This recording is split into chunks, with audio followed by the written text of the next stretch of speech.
आज के बॉलीवुड काउंटडाउन में बात करेंगे सलमान खान और साजिद 10 सालों बाद रियूनाइट होंगे। साथ ही NMACC आर्ट्स कैफे प्रीव्यू में नजर आए ये सारे सेलिब्रिटीज। और सलार पार्ट 2 को लेकर क्या बोले डायरेक्टर।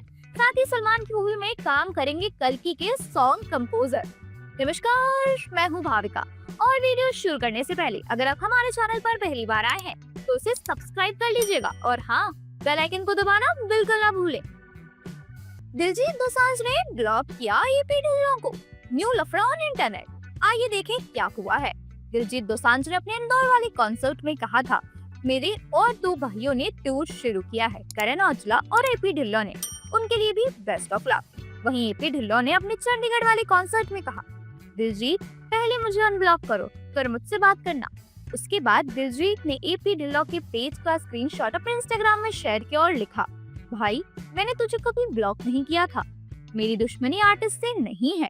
और ये कंट्रोवर्सी का सिलसिला यही नहीं रुका, क्योंकि इसके बाद EP ढिल्लों ने भी स्क्रीनशॉट शेयर किया जिसमें साफ दिखाई दे रहा था कि दिलजीत ने उन्हें ब्लॉक किया हुआ है। वहीं वो आफ्टर का भी स्क्रीनशॉट शेयर करते हैं, जिसे देखकर साफ जाहिर हो रहा था कि दिलजीत ने अब उन्हें अनब्लॉक कर दिया है।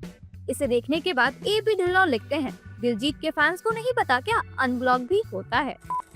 विकी कौशल की बात सुनकर करण औजला अपने शो में रो गए। रिसेंटली करण औजला के शो में विकी कौशल ने सरप्राइज अपीयरेंस दी थी, जहां उन्होंने अपने सॉन्ग तौबा तौबा पर डांस भी किया, जो करण औजला ने ही गाया था। जहां विकी कौशल करण के बारे में कहते हैं, करण मेरा छोटा भाई है जिसने मुझसे भी ज्यादा स्ट्रगल किया है और ये जर्नी तय करके आज वो यहाँ पहुँचा है। इसे आज एक तारे की तरह चमकना चाहिए। मैं आज करण पर बहुत प्राउड फील कर रहा हूँ। मुझे पता है तेरे मम्मी पापा भी यहीं पर होंगे, हमें आशीर्वाद दे रहे होंगे, प्यार दे रहे होंगे। मैं तुझे बताना चाहता हूँ, Mumbai loves you, Punjab loves you, India loves you. ये सुनकर करण की आंखों में आंसू आ गए। पुष्पा 2 के भगदड़ केस में आई एक और नई अपडेट। कल शाम 4:45 में जुबली हिल्स में अल्लू अर्जुन के घर के बाहर लोग नारेबाजी करने लग गए। साथ ही उनके घर के बाहर टमाटर भी फेंकने लगे और उनकी रेसिडेंस की दीवारों पर चढ़ने लगे। जब सिक्योरिटी ने ऐसा करने से मना किया तो वो बहस पर उतर आए और सिक्योरिटी ने उनको नीचे उतारने की कोशिश की तो दोनों के बीच हाथापाई होने लगी। लोग बाहर रखे गमले को उठाकर फेंकने लग गए। जैसे ये सूचना पुलिस को दी गई, पुलिस ने 6 लोगों को गिरफ्तार भी कर लिया। पुलिस का कहना है कि वो 6 लोग Osmania university joint action committee के लोग हैं। उन लोगों का कहना है कि उन्होंने ऐसा इसलिए किया क्योंकि पुष्पा 2 की प्रीमियर की रात में एक महिला की मौत हो गई थी, जिसके लिए वो आवाज उठा रहे हैं। Day 18। आइए जानते हैं पुष्पा 2 की बॉक्स ऑफिस कलेक्शन के बारे में। ऐसा लग रहा है कि कल ही तो मूवी पुष्पा 2 रिलीज की गई थी, क्योंकि मूवी रिलीज की 18 दिन बाद मूवी का सेम क्रेज है, जिसका अंदाजा कलेक्शन देखकर तो आराम से लगाया जा सकता है। अब कलेक्शन की बात हो ही रही है तो आइए जान लेते हैं बॉक्स ऑफिस कलेक्शन के बारे में।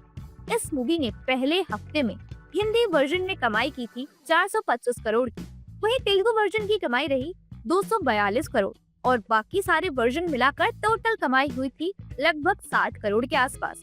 टोटल बॉक्स ऑफिस कलेक्शन की बात करें तो पहले हफ्ते में इस मूवी ने 725 करोड़ की कमाई की, वहीं दूसरे हफ्ते में जाकर इस मूवी की हिंदी वर्जन में कमाई थी 196 करोड़, तेलुगु वर्जन में 53 करोड़ की कमाई। साथ ही बाकी सारी वर्जन्स को मिलाकर बात करें तो 14 करोड़ के आसपास की कमाई हुई थी। कुल मिलाकर दूसरे हफ्ते में इस मूवी की टोटल बॉक्स ऑफिस कलेक्शन रही 264.8 करोड़। वहीं अपने 18वें दिन इस मूवी ने 33 करोड़ के आसपास की कमाई की। बात करें अब तक के टोटल बॉक्स ऑफिस कलेक्शन के बारे में तो इस मूवी ने डोमेस्टिकली कुल मिलाकर 1062 करोड़ की कमाई की है। रश्मिका मंदाना ने अपने कंट्रोवर्शियल गाने को लेकर क्या कहा। पुष्पा 2 का सॉन्ग फीलिंग्स को लेकर काफी ज्यादा कंट्रोवर्सी चल रही थी, क्योंकि इस गाने की कोरियोग्राफी किसी को पसंद नहीं आई।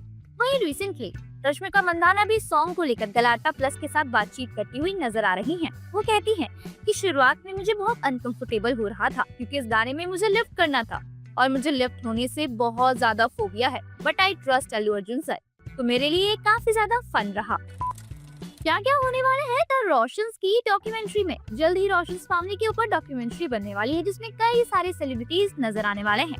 वहीं बॉक्स ऑफिस वर्ल्ड वाइड में छपी एक रिपोर्ट के मुताबिक बताया जा रहा है कि इस डॉक्यूमेंट्री में शाहरुख खान ने कहा कि रियलिटी में ऐसा ही है, जैसे ओल्डर जनरेशन यंग जनरेशन को अपनी क्वालिटीज पास ऑन करती है, और मुझे ऐसा लगता है कि इसी वजह से इन तीनों लोगों में वो गुण हैं जो उनके ओल्डर जनरेशन में थे।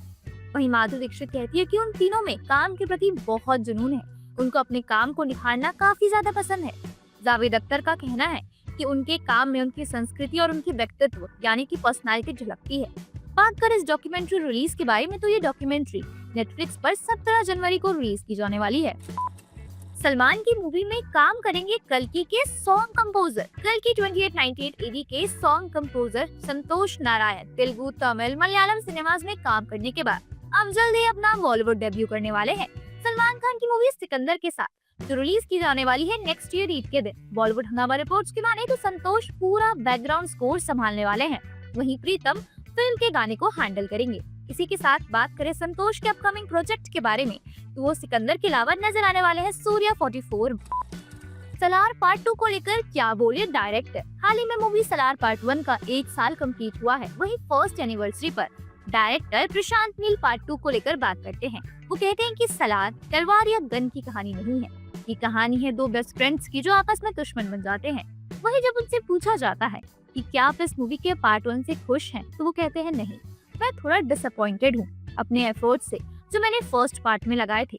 शायद मैं उस वक्त सबकॉन्शियसली ज्यादा ध्यान KGF के ऊपर दे रहा था, लेकिन सलार पार्ट 2 के साथ ऐसा नहीं होगा क्योंकि ये मेरी अब तक की सबसे बेस्ट फिल्म होने वाली है और इसको लेकर मैं बहुत ही ज्यादा कॉन्फिडेंट हूँ। बात करें उस मूवी के रिलीज डेट की तो ये मूवी शायद 2026 तक रिलीज की जा सकती।